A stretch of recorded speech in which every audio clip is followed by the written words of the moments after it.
राधे कृष्णा। जय बोलो राधा रानी की जय। जय बोलो श्री कृष्ण कन्हैया लाल की जय। जय बोलो वृंदावन धाम की जय। जय बोलो यमुना मैया की जय। जय बोलो गोवर्धन गिरिराज की जय। जय बोलो निधिवन की जय। जय बोलो स्वामी हरिदास जी की जय। जय बोलो बांके बिहारी लाल की जय। बांके बिहारी ठाकुर जी நிதிய சொல்லிட்டு இருந்தேன். வனவிஹாரி, வனத்தில் அலையக்கூடியவன் வனவிஹாரி. அவனேதான் மனவிஹாரி, நம்ம மனதிற்குள்ளே அலைபவன். வனவிஹாரி, வன்கே விஹாரி, பங்கே பிஹாரி, பாங்கே பிஹாரி. இந்த வனவிஹாரி கிடைச்சது நிதிவனத்துல.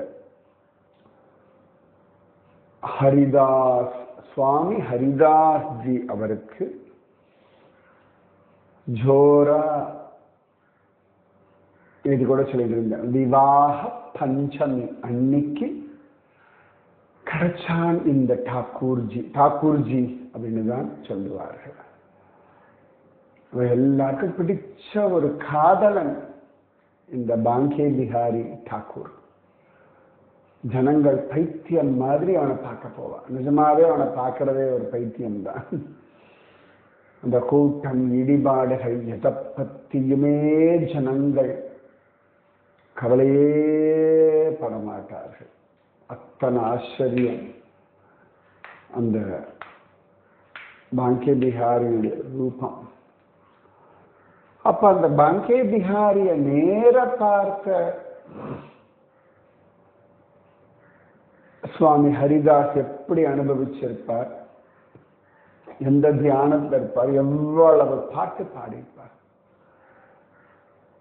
இந்த சுவாமி ஹரிதாசர் ஜோரா நிறைய கீர்த்தனை கிருஷ்ணனுக்காகவே பாடியிருக்கார். பாடுங்கோ, அவன் ரசிக்க பாடுங்கோ. எழுதுங்கோ, அவன் ரசிக்க எழுதுங்கோ. நல்ல ஆடை உடுத்திக்கோங்கோ, அவன் ரசிக்க உடுத்திக்கோங்கோ. உடம்ப நன்னா பார்த்துக்கோங்க, அவன் உங்கள் உடலை ரசிக்கிறான். நல்லா எக்ஸசைஸ் பண்ணுங்க.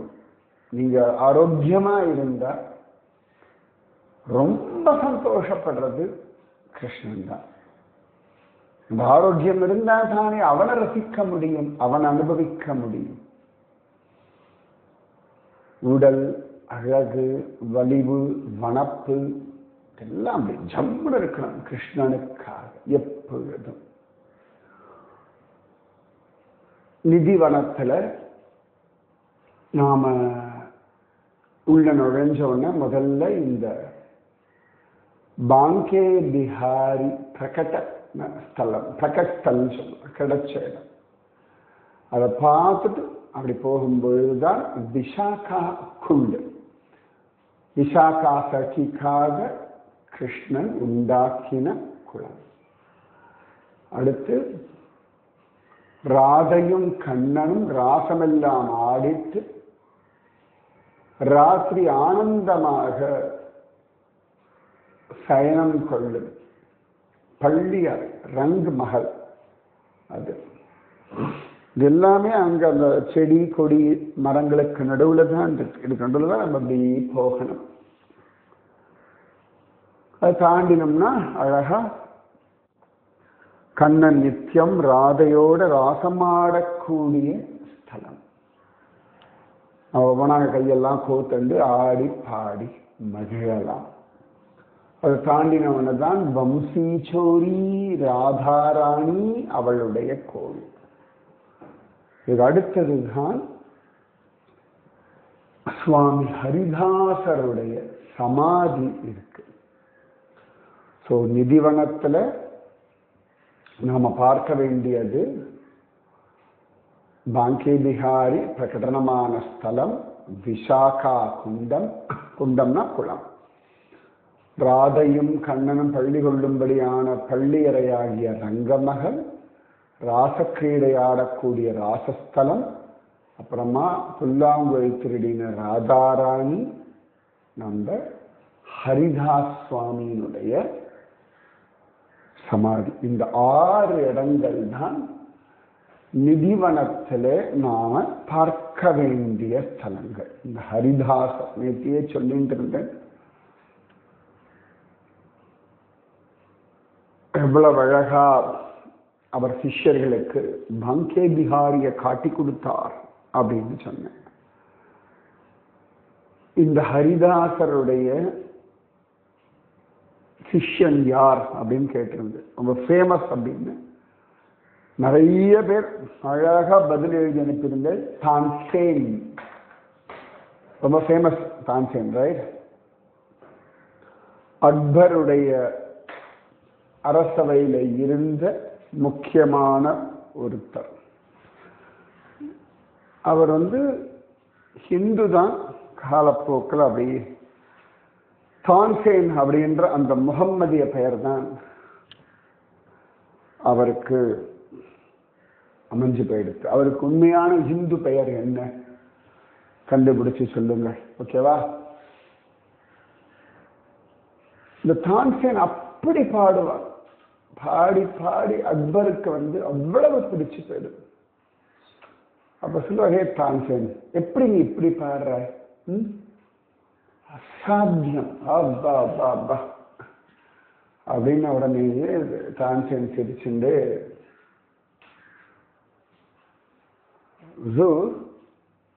நான்லாம் ஒண்ணுமே கிடையாது, என்னுடைய குருநாதர் இருக்கார், அவர் பாடி நீங்க கேட்கணும், அவருடைய ஆலாபனை எல்லாம் கேட்கணும், அவ்வளவுதான். அக்பருக்கு தான்சேன் ஒருத்தரை கொண்டாடும்படியா பாட்டு பாடுவாரா, அப்படி ஒருத்தர் பாடுறாரா, ரொம்ப சந்தோஷம், உடனே அவரை வர சொல்லு நம்ம சபைக்கு, கேட்கணும் கேட்கணும். இப்ப தான்சேன் சிரிச்சுண்டே சொன்ன, அவர் எப்படி இங்க வருவார்? அவருக்கு உலகத்துல எதுவுமே பெருசு இல்லை, தன்னுடைய கிருஷ்ணனை தவிர, பிருந்தாவனத்தை தவிர. என் குரு பிருந்தாவனத்தை உட்கார்ந்து தியானம் தபஸ் பண்ணிட்டு இருக்கார், பிக்ஷை எடுத்து வாழ்க்கையை வாழ்ந்துட்டு இருக்கார். அக்பர் என்னது, நன்னா பாட தெரிஞ்ச ஒருத்தன் பிச்சை எடுத்துட்டு இருக்காரா? தான்சேன் சிரிச்சுட்டே சொன்னார், அவருக்கு கிருஷ்ண பக்தி, கிருஷ்ண பிரேமை, கிருஷ்ண அனுபவம், பிருந்தாவனம், இதுதான் வாழ்க்கை. அதுக்கு முன்னாடி மற்றதெல்லாம் தூசு அவருக்கு, அது எதுவும் அவருக்கு பெருசு கிடையாது. என்னப்பா அப்படி சொல்ற, எனக்கு ஒரு பாட்டு கேட்கணும், என்ன பண்ணணும்? ஒரே ஒரு வழிதான், பிருந்தாவனம் போவோம். பாக்கியம் இருந்தா அவருடைய பாட்டு நீங்க கேட்கலாம். வா போலாம். இப்ப தான்சேன் சொன்னார், நீங்க ராஜாவா வந்தீர்ன்றா வாய்ப்பே கிடையாது. என்னப்பா ஆசையை கலப்பி விட்டுட்டு இப்படி படுத்துறாய், என்னதான் பண்ணணும்? நீங்க ஒரு சாதாரண மனிதன் போலே வரணும். நான் சொல்றேன், கோச்சிக்க கூடாது. நீங்க என்னுடைய வேலைக்காரன் மாதிரி வந்தீர்கள் என்றால் அப்ப வாய்ப்புகள் உண்டு. அக்பர் சிரிச்சுண்டு, இதுதான் சாக்கு, இதுதான் நேரம் சொல்லிட்டு உன்னுடைய வேலைக்காரனா என்ன மாத்திரியா? தான்சேன் சிரிச்சார்,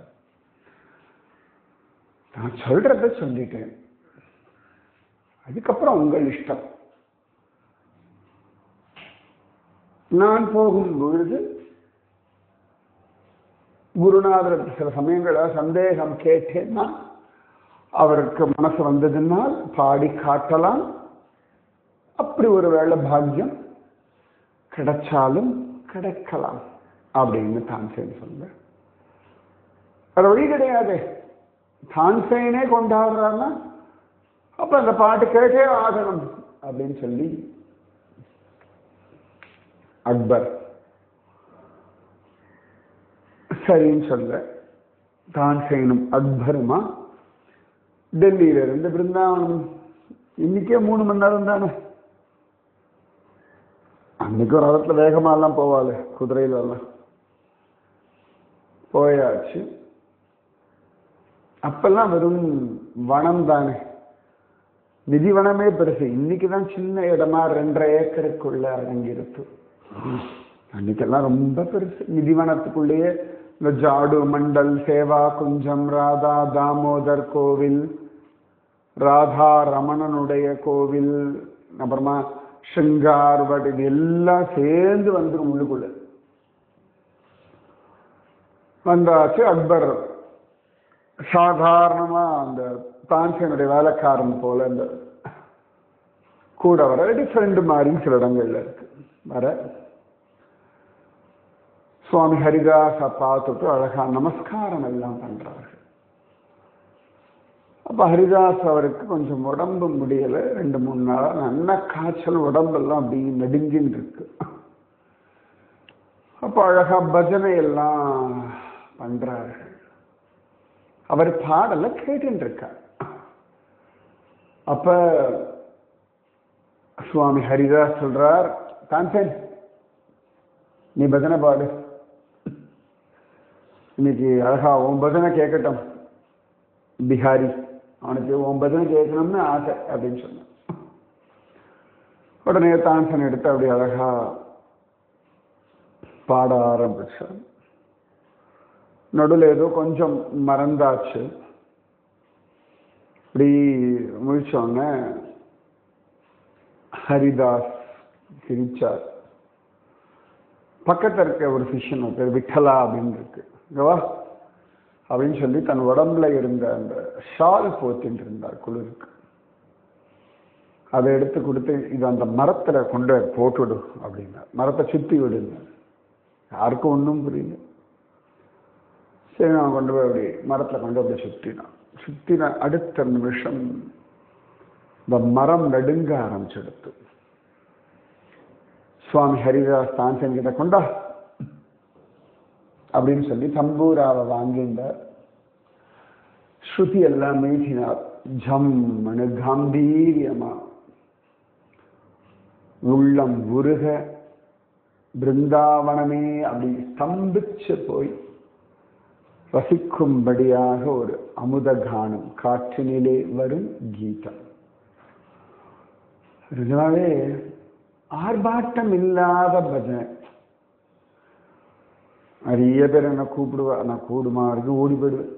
ஆர்ப்பாட்டம் இல்லாத பஜனை உட்காந்து ரசிப்பேன். நான் சில இடங்கள்ல ரொம்ப அழகான பஜனைகள்லாம் ரசிச்சிருக்கேன். நான் சொன்னா நிறைய பேர் என்ன நினைச்சுப்பா, எனக்கு பஜனை பிடிக்காது, இவருக்கு கீர்த்தனம் பிடிக்காது, இவருக்கு பெருசா பாட தெரியாது, அதனால கிரிட்டிசைஸே பண்ணல. ஆர்ப்பாட்டம் அப்படிங்கும்போது அங்க பஜனையுடைய சப்தத்தை எப்படி ரசிக்க முடியும்? ஆத்மார்த்தமான பஜனை நான் ரசிப்பேன். ஆமா உங்களுக்கு எல்லாம் தெரியுமா அப்படின்னா, தெரியலப்பா தெரியலம்மா. எனக்கு வெறும் நாதத்தை ரசிக்க வரல. நான் ரசிச்ச ஆர்ப்பாட்டம் இல்லாத பஜனை அப்படின்னா நிச்சயமா குருஜி அம்மாவுடைய பஜனை. நான் சின்ன வயசுல மார்கழி மாச பஜனை போகும்போது அப்ப ஒரு வயசான தாத்தாங்களை சித்தப்பான்னு கூப்பிடுவான், நல்ல வயசானவர். அவர் பஜனை பாடுவார், அவரை ரசிப்பேன். இந்த பண்டரிபுரம் போகும்பொழுது இந்த வார்க்கரி சம்பிரதாயத்துக்கார அவ பஜனை பாடுவார், ஆர்ப்பாட்டம் இல்லாம. ரொம்ப அழகா கரத்தாளம் எல்லாம் அவ்வளவு கரெக்டா போடுவா, அபங்கம் எல்லாம் பாடுவா. அப்படி ரசிச்சிருக்கேன். இப்படி ஜெகநாத ரத யாத்திரையில ஒரு சாதாரண ஒரு கூலி தொழிலாளி, யாரோ நிறைய பேர் பஜனை பாடிட்டு அங்க வந்தார், உட்கார்ந்த தலையாட்டின்னு இருந்தார். அப்புறம் அவர் ஒடியா பாஷையில அவர் பாட ஆரம்பிச்சார். என்கிட்ட வீடியோ கூட இருக்கு. ஆத்மார்த்தமான பஜனை அப்படியே நான் உட்கார்ந்து கேட்டு அப்படியே நான் தழுதலுக்கெல்லாம் அப்படி பாட முடியும்ன்றது நான் பார்த்தது. நிறைய பாமர ஜனங்கள் நல்ல சங்கீதத்தோட, நான் சொல்றது வெறுமை நல்ல சங்கீதம் தெரிஞ்சு தேனேன்னு தெய்வத்துக்காக பாடக்கூடிய, அர்ப்பணிப்போடு கூடிய, ஆர்ப்பாட்டம் இல்லாத ஆத்மார்த்தமான பஜனை நிச்சயமா கேட்க பிடிக்கும். சின்ன குழந்தைகள் பாடுற பஜனை ஏதோ கோவில்ல யாரோ ஒரு மூலையில உட்கார்ந்து பாடுவா, மக்களை பத்தி தான் கவலைப்படாம. அந்த மாதிரி நிறைய பஜனை கேட்டவன்.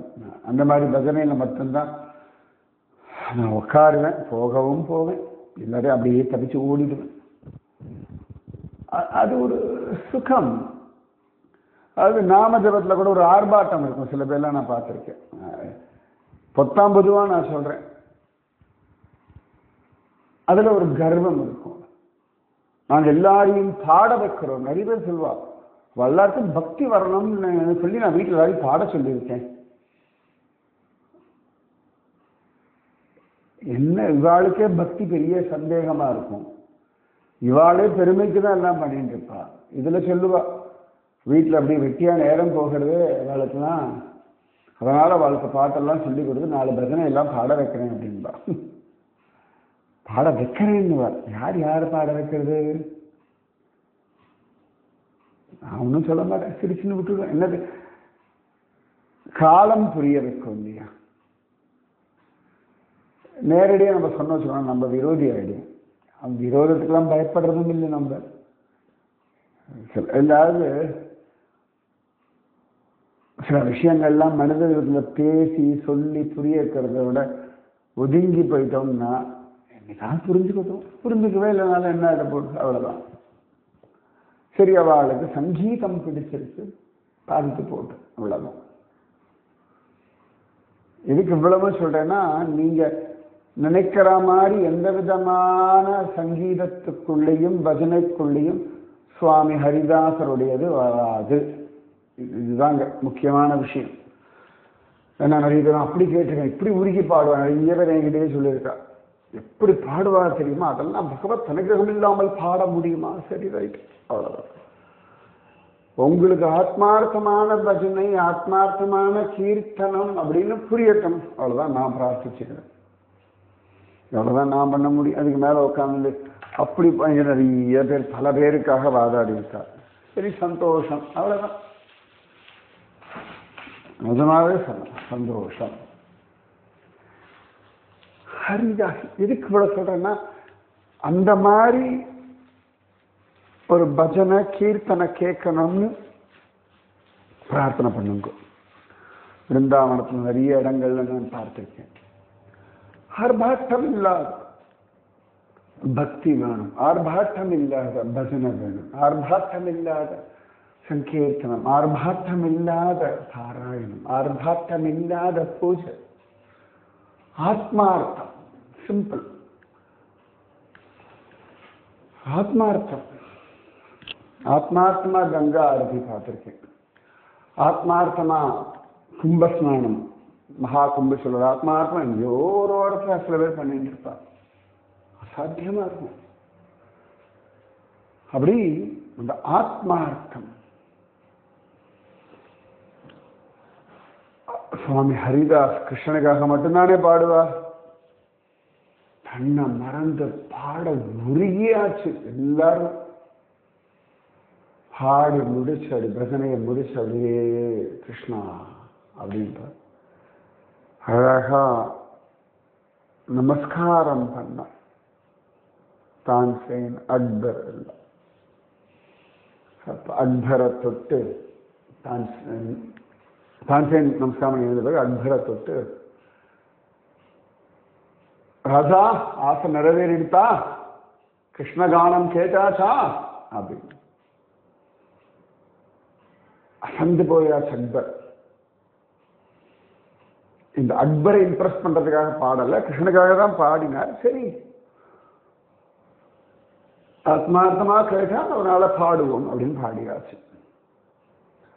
ஆனா அக்பர் வந்த பொழுது அவருக்கு உடம்பு முடியல, பாடமே அதெல்லாம் எவ்வளவு தூரம் வந்தோமே அப்படின்னு ஒரு ஆதங்கம் இருந்தது. சிரிச்சுல அந்த மரத்தை கை காட்டினார். அப்பதான் எல்லாருமே கவனிக்கிறார். எந்த மரத்துக்கு மேலே இவரோட ஷால்ல போத்தி இருந்தாலும் அந்த மரம் ஆடிட்டு இருந்தது. அப்போ உடனே சிஷ்யனை கூப்பிட்டு அந்த ஷாலை கொண்டாந்து எடுத்தாரு. திருப்பி அவர் போது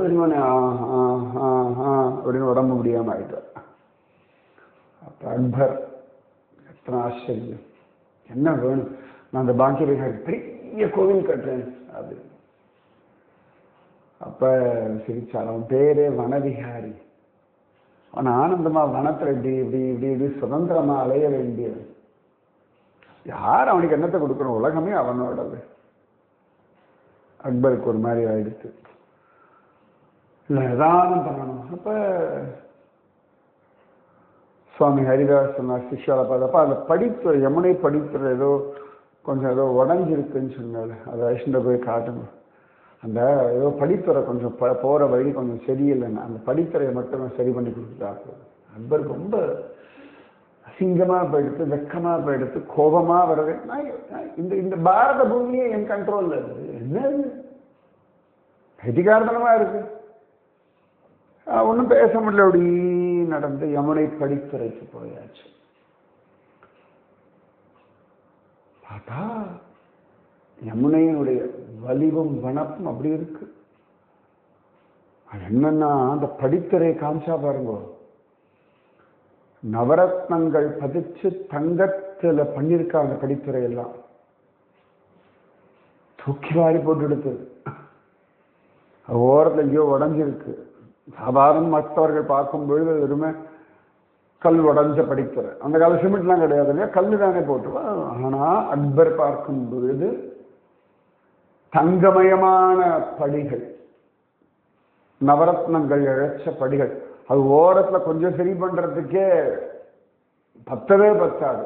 ஏன்னா இந்த யமுனை, பிருந்தாவனம் இதெல்லாமே கோலோகத்திலிருந்து வந்தது.